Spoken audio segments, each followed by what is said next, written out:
la charla se llama las lecciones que he recibido de los cuentos, no las que he aprendido. Es decir, que yo todavía estoy de estudiante de estas cosas. La experiencia es que él se siente como si hubiese muerto.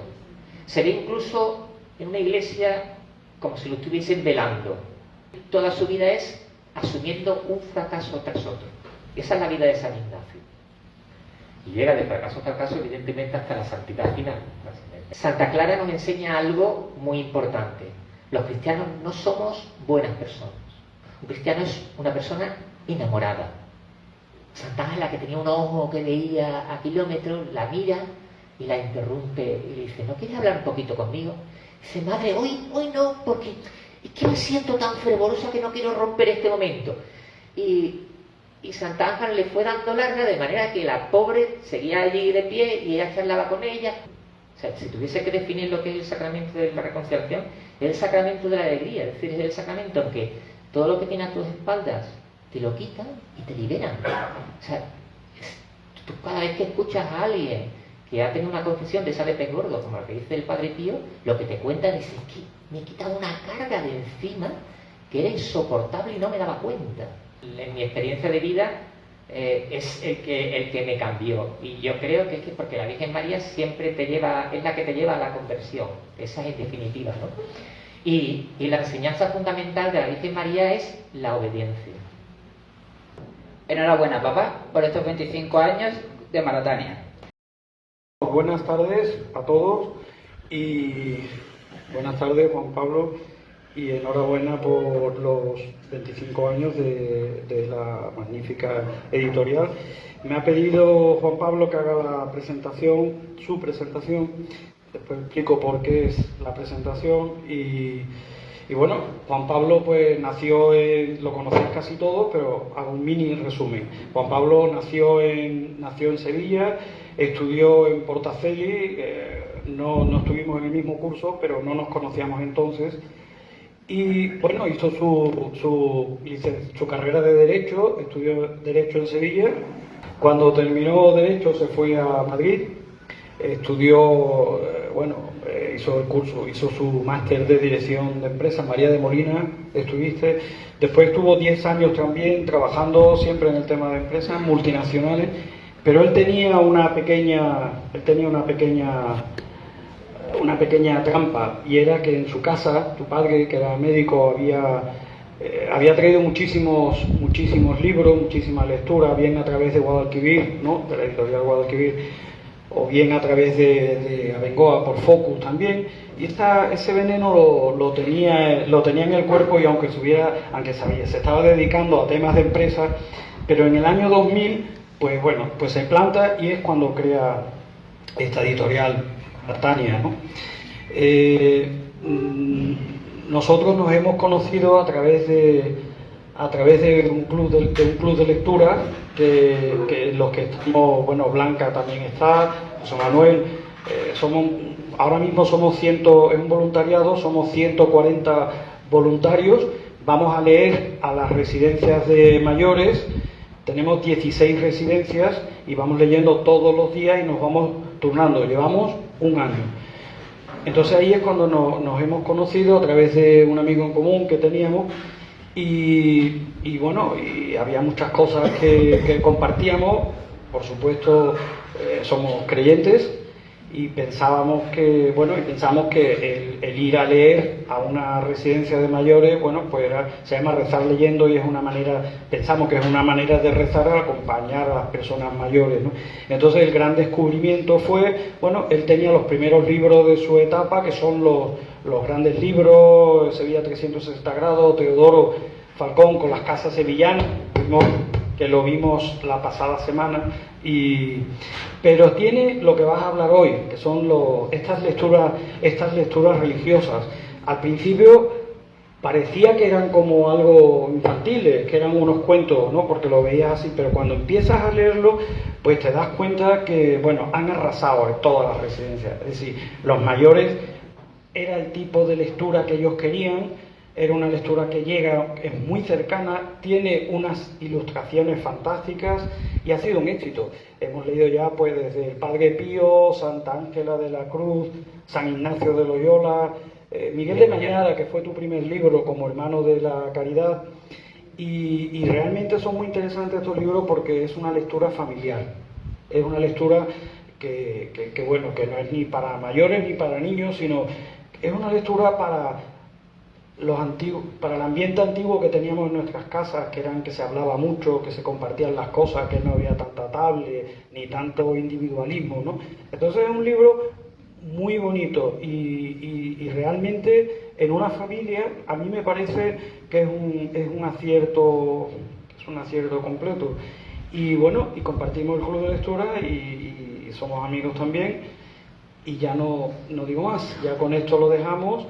Y sí os pido que cuando Juan Pablo termine de hablar, que esperéis un momentito para decir una pequeña cosa al final. Así que muchas gracias, Juan Pablo. Allí, sí. ¿Ya? ¿Me escuchas?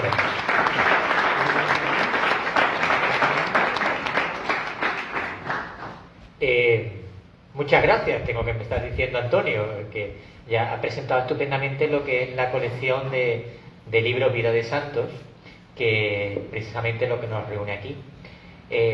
También debo dar gracias a La Revuelta, que Rubén no para, representa La Revuelta, que como veis es y Pepe también, lo tenemos aquí, es una institución cultural que tiene un lugar envidiable. Yo he hecho presentaciones en muchos sitios, pero difícilmente uno tan bonito, tan sevillano como esta sala, ¿no? Que le deseo que se mantenga durante muchos años dando charlas sobre multitud y comidas, ¿no? Y sobre multitud de argumentos y cosas, ¿no? Os invito a volver para otras actividades a esta institución que espero que se mantenga durante muchos años. Y gracias a vosotros, por Dios. Me parece que sois todos unos héroes. Sois unos héroes porque los 40 grados que hace hoy invitan a quedarte en tu casa y habéis preferido venir a estar conmigo. Pues lo que se suele decir, no voy a tener días en la vida para agradeceros a cada uno de vosotros lo agradecido que estoy. Muchísimas gracias. Y bueno, y sin más, empezamos, ¿no? Son 6 cuentos, un pequeño escampote, que es el último que hemos hecho. Entonces, la estructura va a ser siempre la misma y voy a intentar, dentro de lo que cabe, ser breve, porque 6 por muy poco que multiplique me sale una charla muy larga, ¿no? Y siempre vamos a hacer lo mismo. Cada cuento va a venir presentado por una cita de los evangelios, por una cita del personaje. Luego hablaré sobre ese cuento, sobre la enseñanza que más me ha marcado a mí de él, y luego terminaremos con un pequeño reto para todos. Y una cosa muy importante, la charla se llama las lecciones que he recibido de los cuentos, no las que he aprendido. Es decir, que yo todavía estoy de estudiante de estas cosas. Prefiero como en el Evangelio, que penséis, menudo fariseo, haremos lo que él dice, pero no lo que él hace, porque ya os digo, soy un mero estudiante, ¿no? Y empezamos con Miguel Mañara. Se ha cumplido el tiempo y está cerca el reino de Dios. Convertíos y creed en el Evangelio. Son las primeras palabras del Evangelio de Jesucristo, una llamada a la conversión. Y Mañara tiene una frase que es muy significativa de su espiritualidad, que es: no des al mundo lo mejor de tu vida, para al final darle a Dios solo tu vejez. Pues evidentemente, de Mañara vamos a hablar de lo que es la conversión. Es fundamental, es el punto de salida, convertirnos, transformarnos, ¿no? En el cuento hago una pequeña y breve reseña de cómo sería el Mañara joven, ¿no? Y leo: Jorge, querido niño, cuando era joven era como un pavo real, porque en el cuento de Mañara es el propio Miguel Mañara el que le va contando su vida a un chico que se llama Jorge.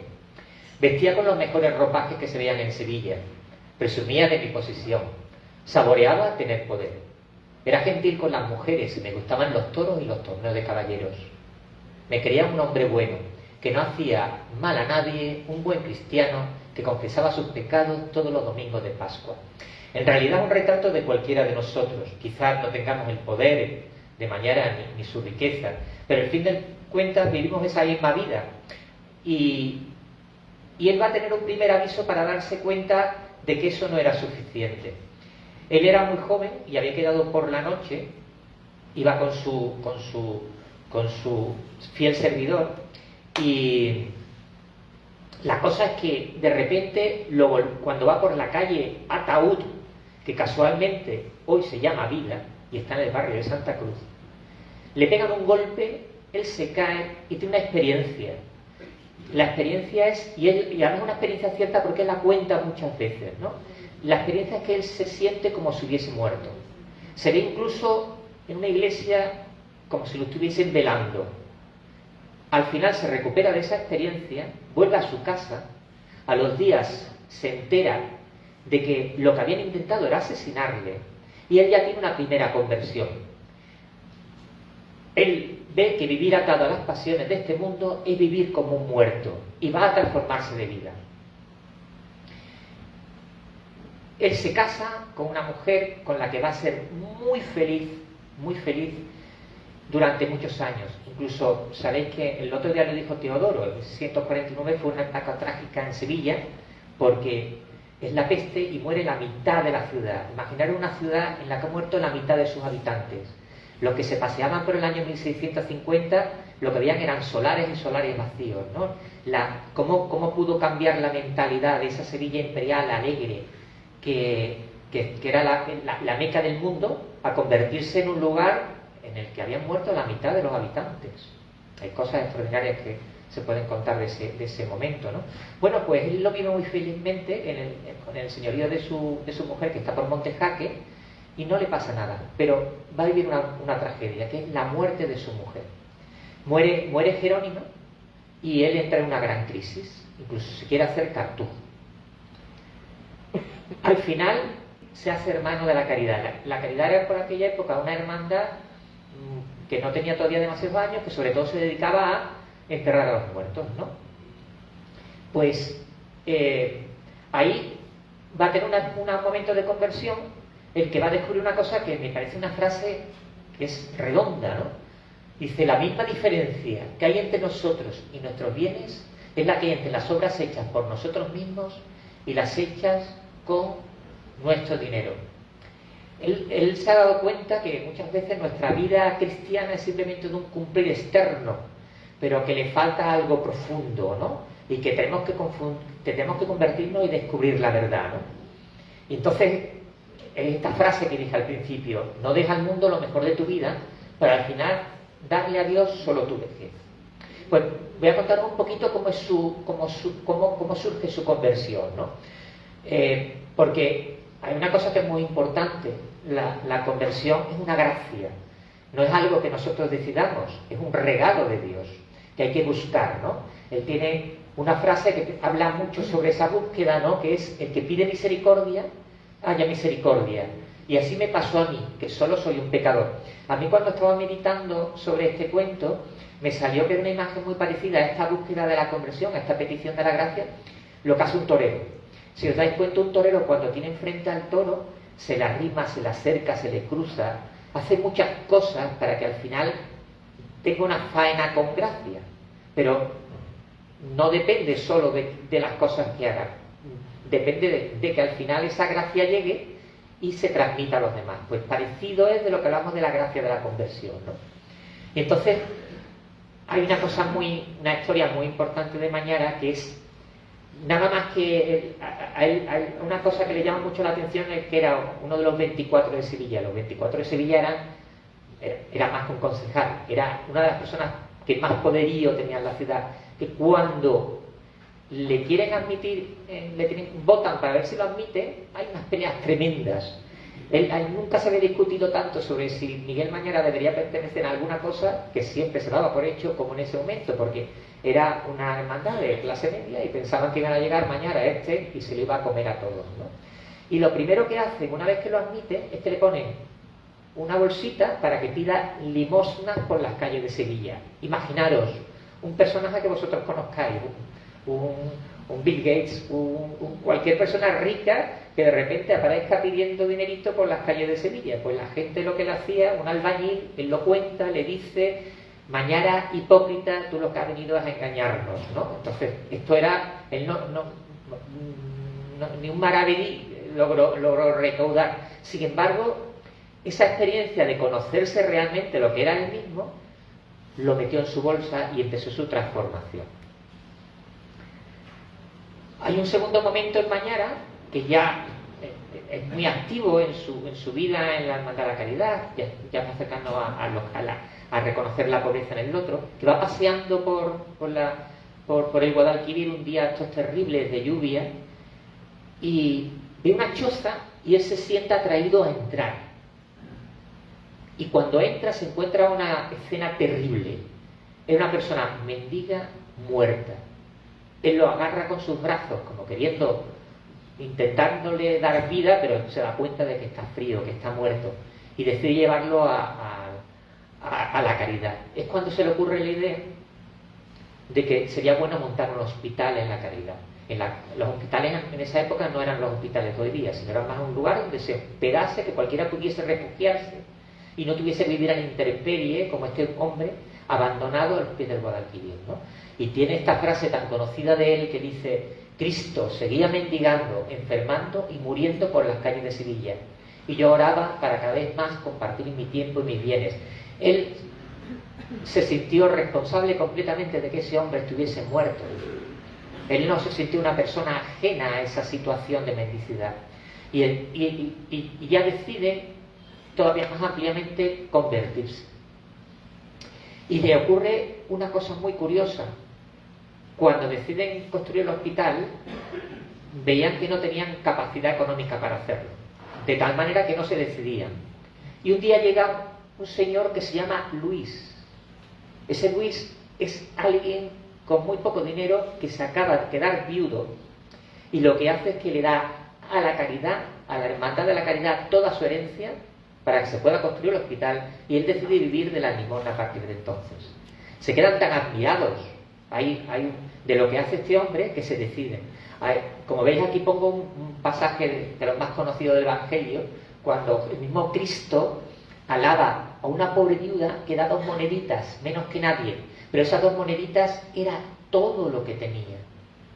Entonces, Mañara baja un escalón más en su bajada a la conversión, y se da cuenta que la conversión nunca es completa hasta que te entregas totalmente, y acabará entregado de forma completa hasta morir como un pobre en la propia caridad donde él pidió que se la cogiese, ¿no? Entonces, terminando con Mañara, él tiene esta frase que resume lo que es en definitiva la vida del cristiano: unos traen delante de sí su interés y se engañan, mientras que otros llevan delante de sí a Dios y alcanzan la verdad. Pues para llegar a esto, como hemos visto en Mañara, fue un paso a paso, como es todo, pero él cae en la cuenta de que ve todo lo que no ha sido su vida de conversión y lo ve como un tiempo perdido. Entonces él tiene esa frase que urge a la conversión: no dejes para la vejez tu conversión, no dejes tus últimos días para Dios, porque el problema no es de Dios, el problema es tuyo. El problema es que tú no has vivido plenamente la conversión desde lo más pronto posible. Creo que era San Agustín el que le decía al Señor, dice: conviérteme, pero por favor que no sea hoy. Pues básicamente este es el mismo mensaje que nos está dando Mañara. El famoso cuadro de Valdés Leal, que está a los pies de la caridad, en Ictu Oculi, lo que te está diciendo que la vida es un abrir y cerrar de ojos. Y Mañara, convierte, no pierdas el tiempo, conviértete. Y este es el primer reto que nos planteamos. ¿Estamos viviendo de verdad o nuestras horas son un mero pasatiempo? ¿Cambiamos algo para entregarnos más? Os lo dejo. También a mí. El siguiente libro es Ignacio de Loyola. Yo estoy en Portaceli, con lo cual no es extraño que el siguiente cuento que se me ocurriese después de Miguel Mañara fuese de los jesuitas, ¿no? Y la frase del Evangelio con la que arranco es: seréis odiados por todos a causa de mi nombre, pero el que persevere hasta el final se salvará. Y la frase conocidísima de San Ignacio: ad maiorem Dei gloriam, para mayor gloria de Dios. Vamos a hablar evidentemente de lo que es la perseverancia. La historia de San Ignacio es muy curiosa, porque de una manera superficial que parece la historia de un triunfador. Es el fundador de una de las instituciones que ha sido más influyentes en la historia de Occidente en los últimos 500 años. Si estudiáis una historia de los jesuitas os quedaréis abrumados. O sea, había un momento que los jesuitas estaban con el emperador de China, estaban en Sudamérica, estaban en Rusia, estaban en todas partes. Y esa institución la había fundado un vasco que se llamaba Íñigo, que acabó llamándose Ignacio de Loyola. Parece la historia de un triunfador, pero la historia de San Ignacio es la de un fracasado. Toda su vida fue un fracaso uno detrás de otro. Aquí vienen resumidos. Perdió a su madre muy joven. Él era el pequeño. Como era pequeño, aunque era hijo de noble, sabéis que el mayorazgo se llevaba todo y los demás tenían que buscarse la vida. Tuvo que irse a los 11 años a la corte de los reyes católicos. Cuando el que lo protege cae, tiene que abandonar la corte y probar fortuna en la milicia. Como era muy terco, y esa era una de sus principales características, decide defender Pamplona contra toda lógica. ¿Qué consigue? Que le den un cañonazo, quede muy mal herido, lo lleven a Loyola. Cuando se le sueldan los huesos, él, que era muy presumido, no le gusta absolutamente nada cómo ha quedado, decide que le haga una operación tremenda y que al final consigue quedarse cojo. O sea, desastre. En su convalecencia lo que pide es que le den libros de caballería. ¿Y que le dan? Vidas de santos. Pero la cosa es que empieza un proceso de conversión y se va a Montserrat y luego a Manresa. Él vive que cuando empieza a escribir los ejercicios espirituales, pero espiritualmente vive un momento negrísimo. Él está a punto, él vive con intenciones de suicidarse. Así vivió de flaco. Bueno, pasa este periodo y por fin consigue algo que siempre había querido ir, a Jerusalén. Pues quería pasar allí toda su vida. ¿Qué ocurre? Que lo echan. Viene a España. Forma su primer grupo. La Inquisición lo mete en la cárcel. Se va a París. Un amigo castellano suyo le roba todo su dinero con el que tenía para ser estudiante. Y bueno, ya por fin forma el gran grupo en el que va a fundar los jesuitas. Y decimos, ya está, ya tiene 40 años. Y decimos, ya ha triunfado. Pues no, acaba en Roma siendo el general de la compañía, dedicándose a dirigir los jesuitas, cuando a él lo que le hubiese gustado es ser un San Francisco Javier recorriendo el mundo y convirtiendo en fieles. Al final toda su vida es asumiendo un fracaso tras otro. Esa es la vida de San Ignacio. Y llega de fracaso a fracaso, evidentemente, hasta la santidad final. Si me permitís el juego de palabras. Bueno, pues el siguiente, ¿cómo se llama? Como convierte la terquedad a perseverancia. Hemos visto que su terquedad, o sea, se defiende Pamplona y si quiere que le haga una operación, pero porque es terco. Y va descubriendo algo nuevo, que es el discernimiento. El discernimiento. Él ya, cuando está ya en su convalecencia, y él se hace mucho, él era una persona con una gran imaginación, ¿no? Entonces se imaginaba que era un gran caballero. Entonces ya muy bien, muy a gusto, pero luego se da cuenta que esas ideas le dejaban un poco seco, mientras que cuando pensaba en llevar una vida de santo se daba cuenta que eso le producía una alegría que no se le iba, ¿no? Y ahí empezó a discernir, ¿no? Y él continúa, ¿no? Decidirse a Manresa. Bueno, vive como un completo pobre hombre, se despoja absolutamente de todo, y ya, como os dije, vive una situación espiritual muy trágica, pero hay un momento en que decide abandonarse a Dios. Ahí va a tener un momento místico. A mí me gusta mucho la historia de los que tienen la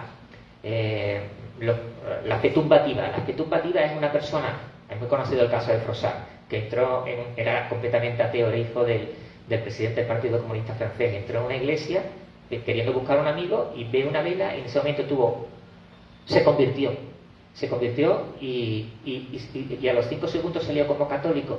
Y a los que suelen tener una conversión tumpativa les ocurre un fenómeno muy curioso, es que cuando le enseñan la catequesis ya la conocen. Pues San Ignacio tuvo en el río Cardonera, al sumergirse, tuvo ese momento místico en el que dice que nunca aprendió más en su vida. tuvo un momento de ciencia infusa, ¿no?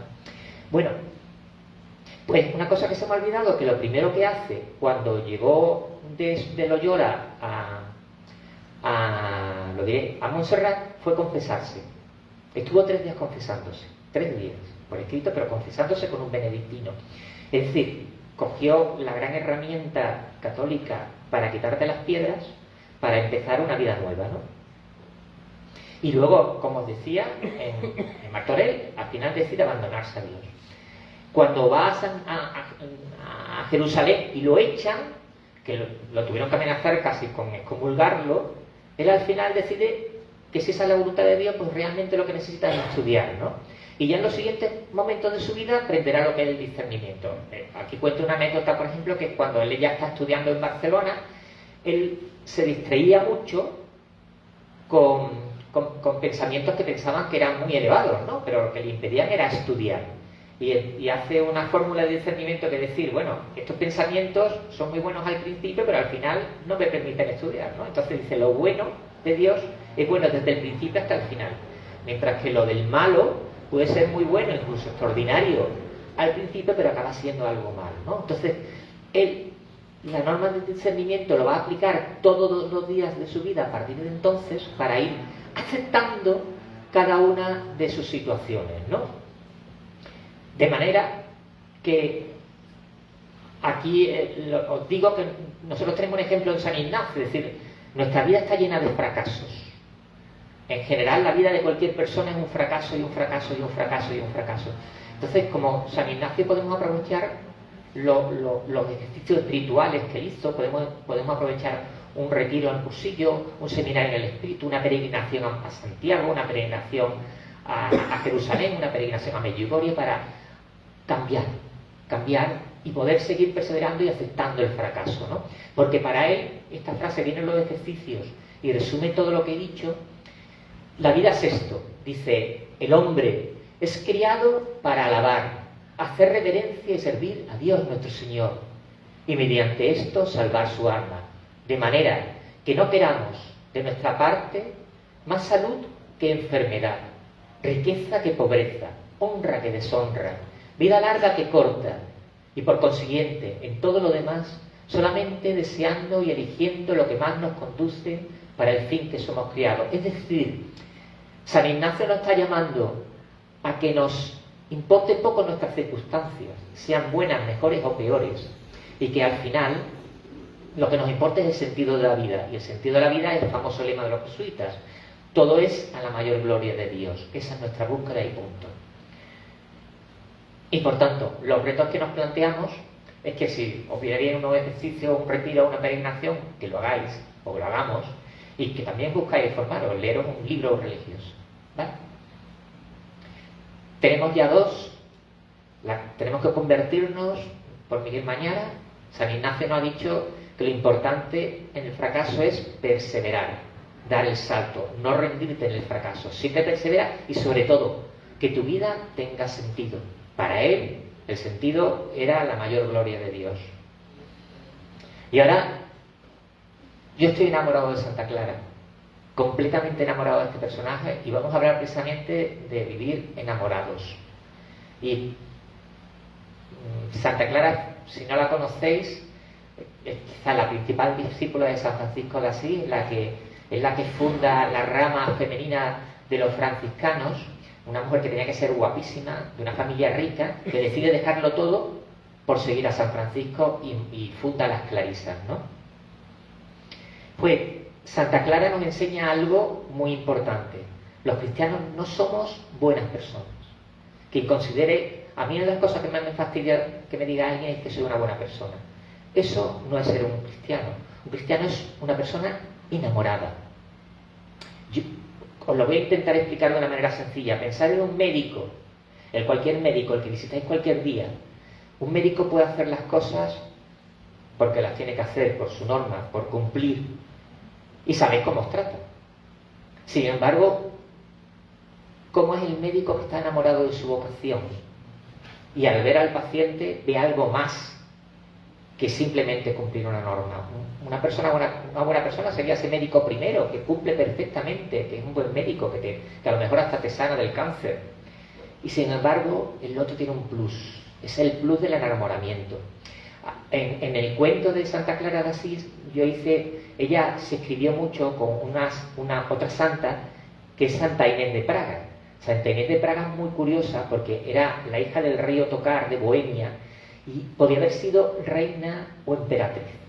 Ella lo rechaza todo para hacerse una hermana pobre de Santa Clara. Entonces, se cartean mucho tanto Santa Clara como Santa Inés, y en el cuento hice un remedio de lo que eran las cartas que le escribía Clara a Inés. Mirad cómo suena, porque es la carta de una mujer perdidamente enamorada. Esto es lo que le dice Clara a Inés. Hubierais podido disfrutar más que nadie de los honores de este siglo, y lo habéis desdeñado. Todo uniéndoos con el esposo del más alto linaje, el Señor Jesucristo. Su poder es más fuerte, su generosidad es más alta, su aspecto más hermoso, su amor más suave, su porte más elegante, y ya os abraza estrechamente. Tú, oh reina, esposa de Jesucristo, mira este espejo donde resplandece la pobreza, la humildad y la caridad. Contempla sus delicias y suspirando de amor proclama: atráeme. No sé si habéis leído el Cantar de los Cantares en la Biblia, ¿no? Pero tiene un lenguaje muy parecido, un lenguaje profundamente de amor y enamoramiento, en este caso a Cristo, ¿no? Y os cuento una anécdota que yo he vivido con Sor Adela, que a lo mejor algunos lo conocéis, que ha sido la abadesa del convento de Madre de Dios. A mí me invitaron a una charla porque se quería montar una fundación para ayudar al convento. Pues nos pusieron a todos en un cuarto, un montón de gente conocida de Sevilla, y como son esas reuniones, cada uno intentando escucharse a uno mismo, ¿no? Todo el mundo bla, bla, bla, bla, y escuchándose cada uno más satisfecho de la idea que se le había ocurrido.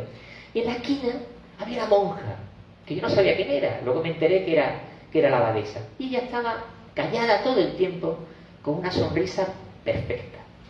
A mí, de esa reunión, lo único que me atrajo fue la sonrisa de esta monja. Así que cuando se terminó la reunión, que evidentemente no sirvió absolutamente para nada, me acerqué, estuve hablando con ella de cosas muy bonitas.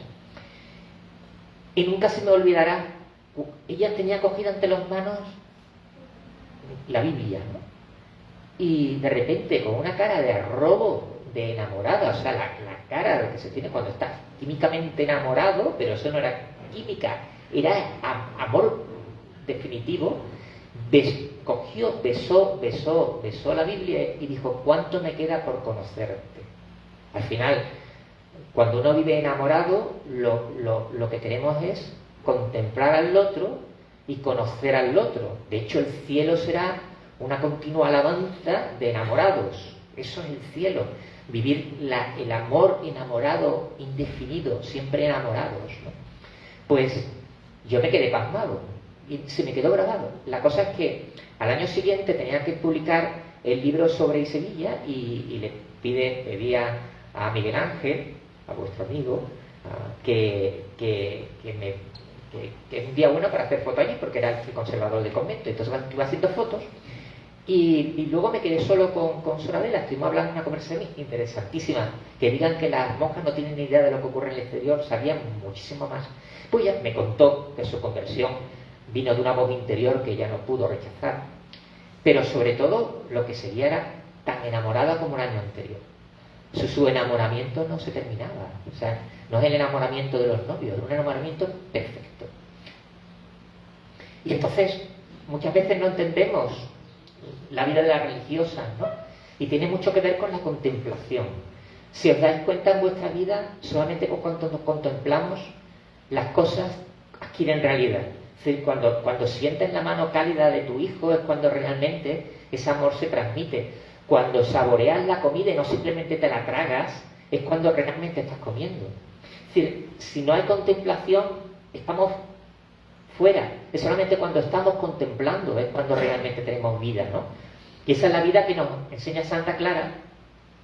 Y al final, lo que debemos pretender es lo que venía en el final de esa carta que le escribía Santa Clara a Santa Inés, con esa carta tan arrobada. Es que debemos decir todos: atráenos, Señor. Esa es realmente lo que nos está gritando Santa Clara y la lección que yo de ella os traigo para nosotros, ¿no?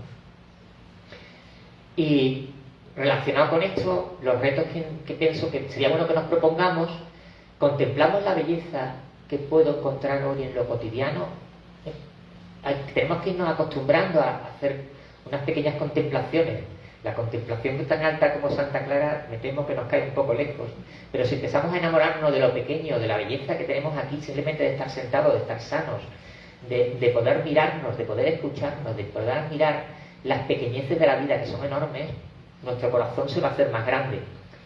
Y lo que ellos consiguieron es que al final se enamoraron de algo que nos parece tan duro de enamorarse, que es la cruz, ¿no? Que es en cuanto ya lo puedes dar absolutamente todo y entregarte del todo, ahí es lo perfecto, ¿no? Y además estoy enamorado, es lo que hizo Cristo. Vamos a Santa Ángela. Esta no hace falta que la presente porque la conocemos absolutamente todos, ¿no? ¿Y de qué vamos a hablar con ella, no? Pues dice: en verdad os digo que cada vez que lo hicisteis con uno de estos, mis hermanos más pequeños, conmigo lo hicisteis. Y lo que decía Santa Ángela es que en todos nuestros hermanos debemos mirar la imagen de Dios, venerando en ellos los destellos de la divinidad. A mí esta frase me parece redonda. Esto es la lección. La lección es descubrir en los demás lo que hay de Dios en ellos. En todos nosotros, incluso en la persona que menos nos pueda gustar, dentro está Dios. Estamos hechos todos a su imagen y semejanza. Bueno, cuando yo empecé a presentar esta colección, siempre decía que había 3 características que tenían los santos. Una era que vivían confiados, otros que nunca estaban solos, no lo voy a explicar hoy día, pero la tercera sí, decía que eran como los superhéroes, que tenían un superpoder. No era subir edificios, no era volar, no era tener una fuerza, no era nada de eso. Su superpoder era que eran capaces de una mirada, que eran capaces de descubrir en los demás a Cristo. Os cuento esta viñeta porque es importante. Esta viñeta ilustra un momento fundamental de la vida de Santa Ángela de la Cruz. Es cuando es una visión que tiene ella en la que se ve muy cerca de Cristo y con una cruz al lado. Y le está invitando, dice que le está invitando Cristo a acompañarla a ella en la cruz. Es cuando cambia el nombre y a partir de entonces se llama Ángela de la Cruz. Bueno, pues en el cuento hay un personaje que es fundamental que se llama Pepe el Pelirrojo. Pepe el Pelirrojo es un chico que en la primera escena aparece con una pandilla y se encuentran con el padre Torres, que era el director espiritual de Santa Ángela de la Cruz, y lo que hacen es que le escupen y le insultan, porque ellos veían en el padre Torres reflejado lo que era la opresión. El padre Torres no puede reaccionar porque rápidamente salen corriendo y él ruega por ellos. Él ruega por ellos y no se siente perturbado. La cosa es que un día este personaje vive en un corral de vecinos y allí hay una mujer enferma que además con un carácter enrabietado, de manera que incluso el que le quiere ayudar un poco en el corral de vecinos, lo único que puede hacer es dejarle la comida porque se empieza a gritar y chillar y además el olor es tan espantoso que no hay quien la aguante. Pues un día llegan las hermanas de la Cruz, entran en su habitación, esta mujer empieza a chillarlas, pero ellas permanecen tranquilamente en silencio. Y cuando la ven un poco más calmada, empiezan a curarla. Se aceleran, la sanan, le cuidan, le empiezan a cambiar. Esta mujer se queda tan sorprendida que le da las gracias y le cambia el carácter. Y a partir de ahí, las hermanas de la Cruz van hirviendo, incluso le pintarán la habitación, y esa mujer acaba transformada. Y este chico lo ve. Refleja una realidad que era normal en la vida de las hermanas de la Cruz. Entonces, él se la cuenta a un amigo suyo, el zapatero, que era una persona atea. Y entonces él le cuenta esta experiencia. Y él dice: es que yo veía algo en la mirada de ellas que no era común. Y le pregunta: ¿y qué es eso? ¿No? Dice: es que lo veían a Cristo, porque si no es imposible cómo se entregaban, ¿no? Y descubre que al verla a ellas empieza él a cambiar, a creer que hay un Dios que verdaderamente nos ama. Bueno, la historia continúa y él terminará completamente convertido y transformado por la vida de Santa Ángela de la Cruz, ¿no? Pues esto también está diciendo algo muy importante. Es decir, un testimonio verdadero de cristianismo es mucho más importante que 1000 sermones y 7000 charlas como las mías, ¿no? Entonces, esto de cambiar su mirada, os vuelvo a contar una experiencia que tuve yo con un jesuita que era muy conocido, que era el padre Boigues. El padre Boigues, esto lo cuento yo en casi todas las charlas, él estuvo trabajando en América, en penales, donde estaban gente peligrosísima, ¿no? Tremebunda, ¿no? Y sin embargo él te decía que no había ni uno, por muy peligroso y tendencioso que fuera, que cuando le rascabas un poco el corazón no hubiese un diamante. Entonces, realmente nosotros no podemos cambiar, ¿no? Pero a los demás, pero sí podemos cambiar la mirada que tenemos de cada uno. O sea, eso está en nuestra mano, pues debemos cambiar la mirada. Eso es lo que hacen las hermanas de la Cruz, no te juzgan. Entonces, hemos visto la cara de cómo debemos juzgar a los demás, que no juzgándolos, sino viendo a los demás a Cristo. Y ahora, otra enseñanza que nos da Santa Teresa es la contraria. Santa Ángela, que es la contraria. ¿Qué debemos hacer cuando nos juzguen injustamente? Y esto es una anécdota muy divertida, que se la debo a Ángel Pérez Guerra, el periodista, que me aconsejó un libro sobre Santa Ángela, que es maravilloso, y del cual saqué esta anécdota, que es muy ilustrativa. Ella, imaginaros a Santa Ángela ya muy mayor, y ella se ponía en un sitio debajo de la escalera, y entonces cuando llegaba cualquiera de las hermanas, pues aprovechaba pues para hablar de cosas espirituales con ella, de lo que necesitaba y demás. Y un día, imaginaros que llega una monja de la muy fervorosa porque acaba de rezar y se encuentra como que eso ha sido muy intenso, muy importante. Santa Ángela, que tenía un ojo que veía a kilómetros, la mira y la interrumpe y le dice: ¿no quieres hablar un poquito conmigo? Dice: madre, hoy no, porque es que me siento tan fervorosa que no quiero romper este momento. Y Santa Ángela le fue dando larga, de manera que la pobre seguía allí de pie y ella charlaba con ella. Oye, ¿qué tal la comida? ¿Te tratan bien? Cosas que no tenían la más mínima importancia. Imaginaros a esta pobre monja que se sentía tan fervorosa y cada vez más nerviosa, ¿no? Y cuando ya la ven en su momento, le dice: oye, ¿sabes lo que me han dicho de ti? Que friegas muy mal. Entonces ella se incendia. Madre, ¿cómo puedes decir eso de mí? Usted no sabe la dedicación que le pongo a la cacerola. Y entonces, cuando ya ve que ya se ha encolerizado, le dice: hermana, no le he dicho ya, yo quería probarlo a usted, a ver si realmente estaba tan fervorosa. No le he enseñado yo muchas veces que no nos debemos molestar incluso cuando nos juzguen injustamente. Entonces ella se acordó. Y esta lección, esta mujer la recordó toda su vida, de manera que se transmitió como tradición dentro de las hermanas de la Cruz. Y mira, yo os lo aconsejo, es decir, nosotros somos unos torpes como santos, pero el intentar que cada vez nos fastidie menos cuando alguien nos dice algo que nos fastidie, mira, merece la pena. Yo hago una cosa que trabajo, me sale mal, pero lo trabajo. Y realmente en la vida, en tu vida del día a día, bueno, yo creo que, sobre todo para los que estamos casados, me parece, es una maravilla, es una bendición. Realmente es algo bueno, es decir, muchas veces en la relación, mientras más cercana que tenemos, hay más roces, pero si cuando no sentimos nunca que lo que dice el otro es injusto, sino que pensamos lo contrario, que lo que dice de él, la persona de nosotros, es realmente la verdad, de que realmente cuando alguien nos está diciendo algo, no está diciendo algo que no nos merezcamos, sino todo lo contrario, vamos a crecer.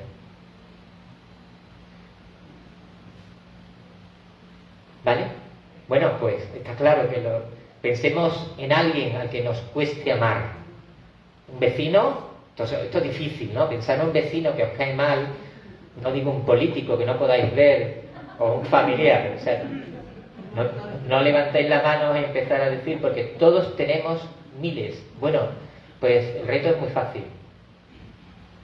Antes de juzgarlo, repetimos en silencio: en ti se esconde Cristo.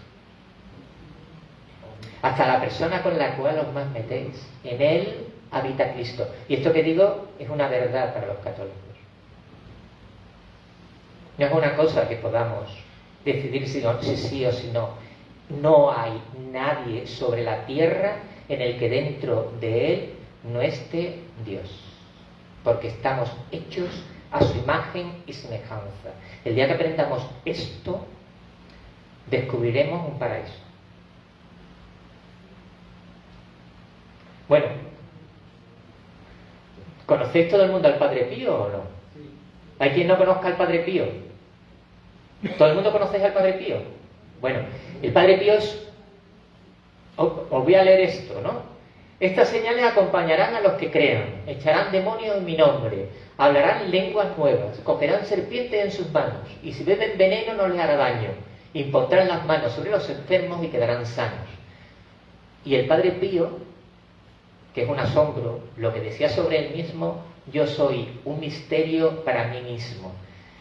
Y el misterio es evidente, es decir, si coges una persona en la cual todo lo sobrenatural, todo lo extraordinario se agrupen, tienes el Padre Pío.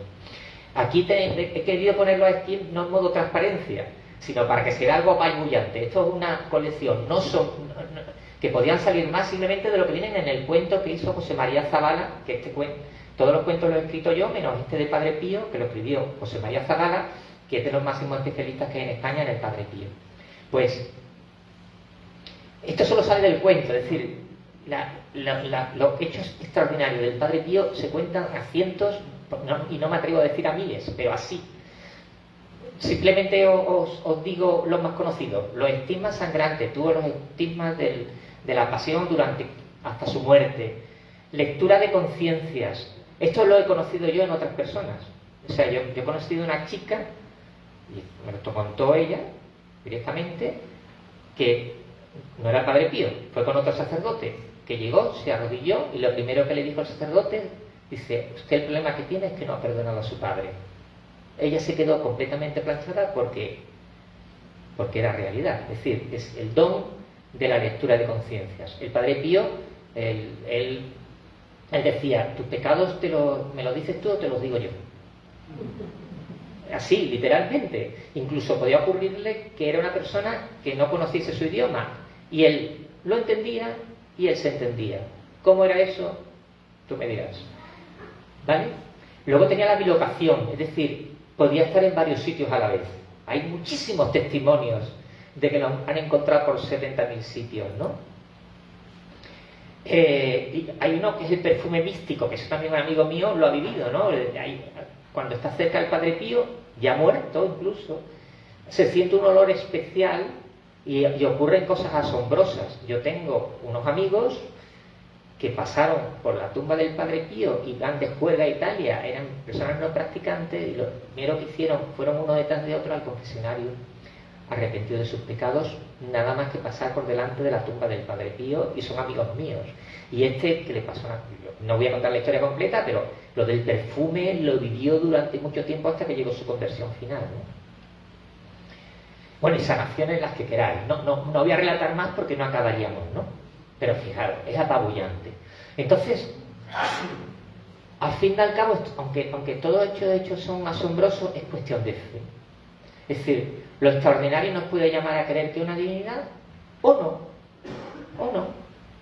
Es decir, al final podemos tener fe en que lo sobrenatural proviene de Dios, o pensar que es algo natural que algún día podrá explicar la ciencia o no, pero tener fe en que es así. Porque hay una cosa muy importante: la pregunta más estúpida que te puede hacer alguien es: ¿tú tienes fe? Porque absolutamente todos tenemos fe. Todos confiamos en algo. Entonces, la cosa es saber en lo que confías. En donde tienes tu corazón es donde tendrás la fe. Entonces, evidentemente el Padre Pío lo pone muy complicado, ¿no? Porque todo lo que le ocurre resulta muy difícil no creer en un ser trascendente, ¿no? Pero al fin y al cabo, lo que sí nos ocurre a todos es que hemos dejado de ver como extraordinario lo ordinario. Es decir, la realidad que nos circunda es completamente extraordinaria. Pero a mí me pasó, esto fue en Medjugorje, allí hay un Cristo de bronce que suda líquido, lo cual es imposible, del bronce no sale líquido.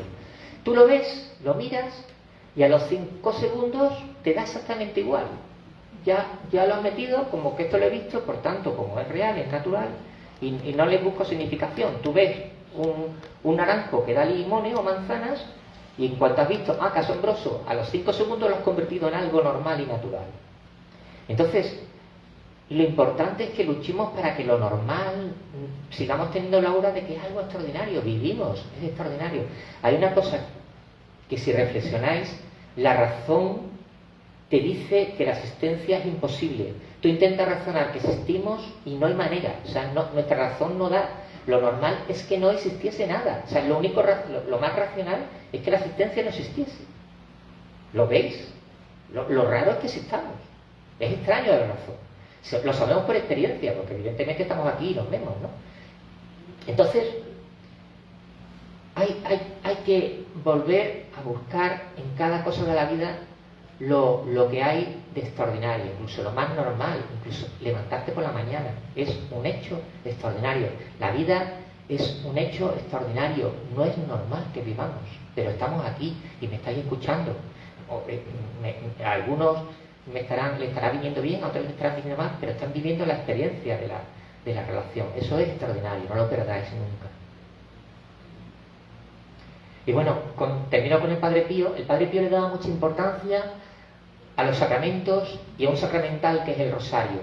En la Eucaristía, a ver si sale, en la Eucaristía él de verdad vivía el memorial del único sacrificio de Jesucristo en la pasión. Os he traído esa foto en que a mí esa foto del Padre Pío me encanta. Se ve con la mirada que mira la hostia consagrada, ¿no? La gente veía las misas del Padre Pío, podían durar 3 horas. Y la gente de los alrededores, misas a las 5 de la mañana, se venían desde en pleno invierno a 0 grados, se venían en caminatas para poder oír una misa del Padre Pío. Porque realmente la pasión de Cristo se vivía en esas misas, ¿no? Y otro era el de la reconciliación, el de la confesión. Eso le daban y se pasaba horas y horas y horas y horas y horas en el confesionario. Él tenía a él lo que le hacía feliz encontrarse lo que él llamaba el pez gordo. Era aquel que llevaba mucho tiempo sin confesarse.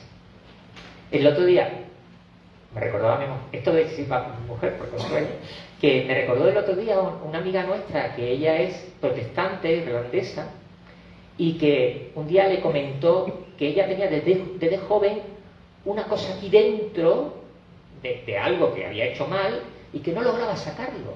Y ella dice, pues confiésate, y se quedó diciendo, pues no, yo no tengo eso, ¿no?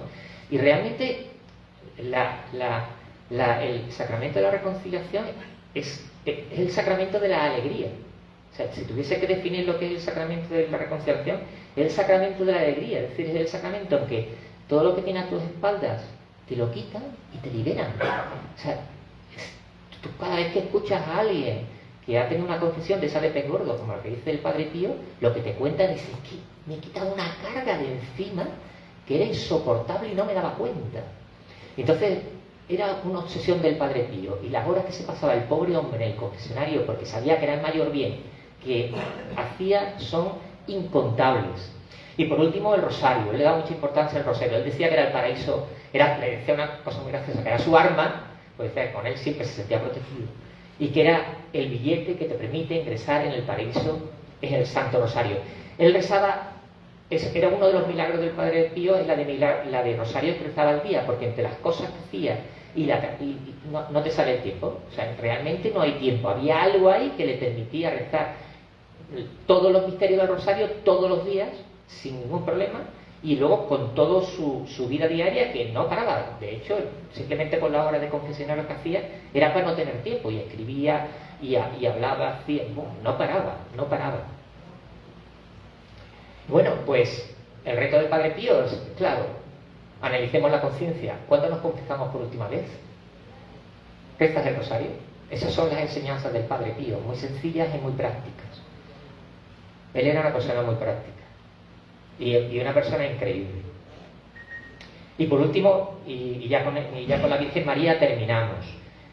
Si lo único que voy a decir personalmente desde que yo empecé en el 2017 a escribir sobre estos cuentos, con el que cambié más fue coincidiendo con la Virgen María. Yo no sé qué pasó ahí, pero al final, en mi experiencia de vida, es el que me cambió. Y yo creo que es porque la Virgen María siempre es la que te lleva a la conversión. Esa es definitiva, ¿no? Y la enseñanza fundamental de la Virgen María es la obediencia. La obediencia. Aquí tengo una cita de Hebreos 5:8-9 que habla sobre nuestro Señor, ¿no? Y que dice: aun siendo hijo, aprendió sufriendo a obedecer, y llevado a la consumación se convirtió para todos los que le obedecen en autor de salvación eterna. Lo que dice el texto es que es la obediencia lo que nos lleva a la salvación. La obediencia del Hijo al Padre es lo que hizo que nosotros fuésemos salvados. Pues su madre María era exactamente igual. Por eso, cuando Gabriel le anunció que sería la madre de Jesús, ella le respondió: he aquí la esclava del Señor, hágase en mí según tu palabra. Hay una cosa muy importante cuando María dice ese sí, todos nos imaginamos un instante muy bonito. Qué bonito, ¿no? La madre del Mesías, nada menos, ¿no? Sin embargo, muchas no sabemos lo que se jugaba la Virgen con ese sí. Porque imaginaros, era una adúltera a los ojos del mundo. Y ser una adúltera en su sociedad, ¿qué significaba? Pena de muerte, o si tenía compasión, en este caso su desposado, porque todavía no se habían casado, pues simplemente te convertías en una persona que iba a ser un ser a la izquierda en su sociedad, completamente excluida. Y ella siguió para adelante, ¿no? Por obediencia, ¿no? Entonces, os hago esta pequeña reflexión. Lo siento mucho, pero todos somos esclavos. No hay opción. Hay un plan A y un plan B que debemos elegir. Y evidentemente habrá sus grises. Nosotros estamos en los grises, pero al final, o eres esclavo de Dios o eres esclavo de ti mismo. Quien es esclavo de Dios, como es esclavo de la verdad, como es esclavo del amor, el amor y la verdad te llevan a la libertad. El que es esclavo de sí mismo, lo que es esclavo de sus propias pasiones, ¿no? Y esa no tiene puerta abierta a la libertad, ¿no? Y entonces esto es una enseñanza muy bonita que nos da la Virgen María, que es sobre el silencio de Dios. Ella, que tuvo una cercanía como no hemos tenido ninguno con lo que es la divinidad, puesto que es la madre de Dios, sin embargo vivió el silencio de Dios. Uno de los que conocemos, episodios que conocemos mucho mejores, es cuando Cristo desaparece, cuando van de Pascua y está 3 días perdido. Y entonces en San Lucas vemos mucho que dice que todas estas cosas las guardó en el corazón, ¿no? ¿Qué quiere decir eso que guardó en el corazón? Que ella no entendía absolutamente nada de lo que le estaba sucediendo y sin embargo lo metía en su corazón con amor. Al final, la respuesta que tiene siempre el cristiano es que todo lo lleva al corazón y lo lleva al amor. Y eso es lo que nos enseña María. Y quiero ir terminando. Una cosa fundamental es que nos la regala a María como madre. Si recordáis, el amor al prójimo, que es la norma fundamental del cristianismo, San Juan te lo dice de una manera muy especial. San Juan te dice que amasen, que Jesucristo les pide que amasen como Él amó.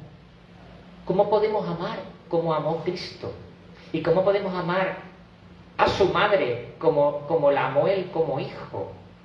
Pues Él nos la regala como madre.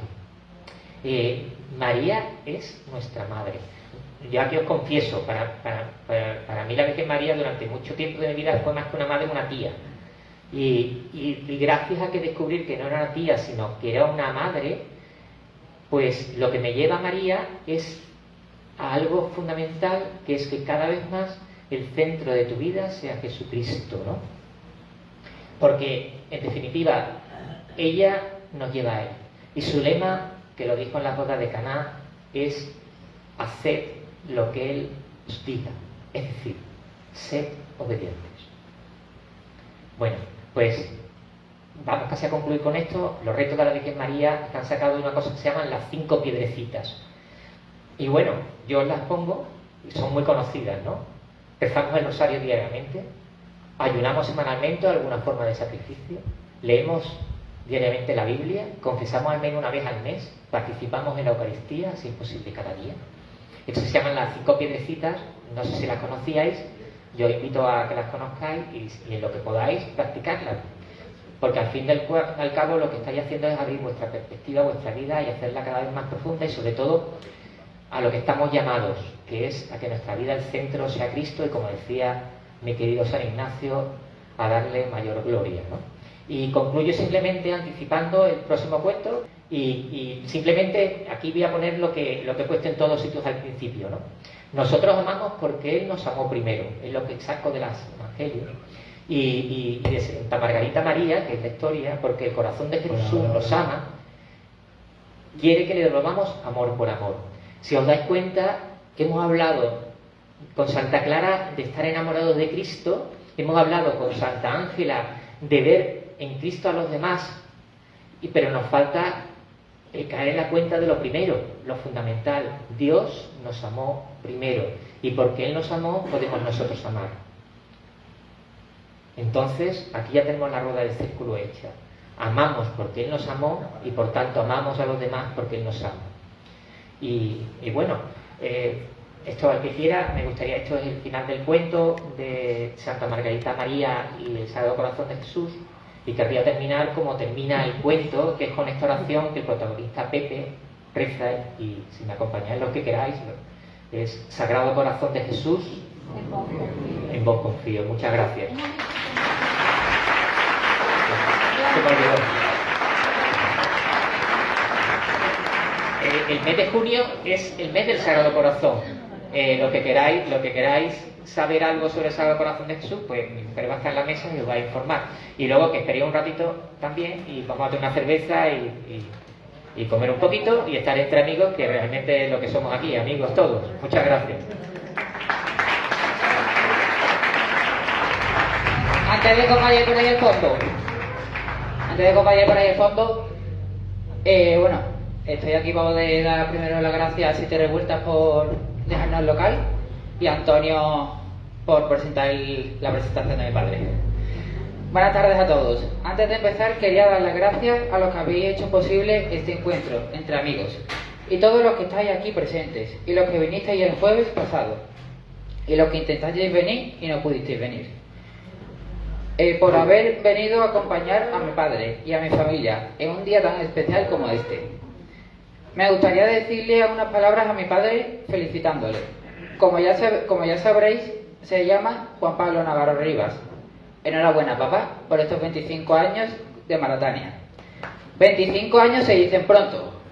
Los que hemos estado cerca sabemos todo lo que hay detrás. Dedicación, esfuerzo, fechas buenas como cuando preparas el programa de Semana Santa, y malas como, por ejemplo, cuando piensas que no llegas a la fecha límite que te hayan puesto para hacer un libro. Pero siempre has estado con el corazón puesto en lo que haces, que sepa que esto tiene muchísimo mérito. Papá, estoy muy orgulloso de ti, y no solamente yo, mamá y Marielo, aunque esté fuera. Sabemos el esfuerzo que hay detrás de todo lo que has logrado, y por eso hoy estamos aquí, celebrando estos 25 años. Más que nunca te mereces este pedazo de aplauso.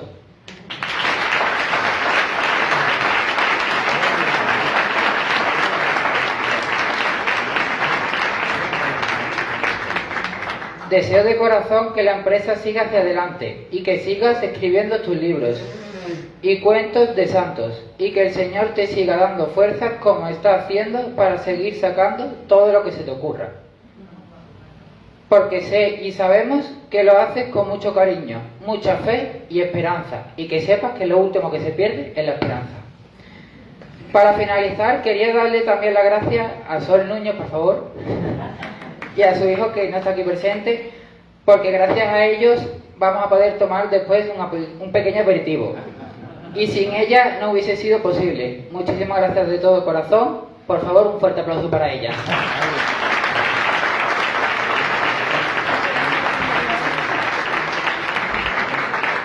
Ahora vamos a entregar un marco conmemorativo de este acto de los 25 años de la empresa Maratania. Todo queda en casa.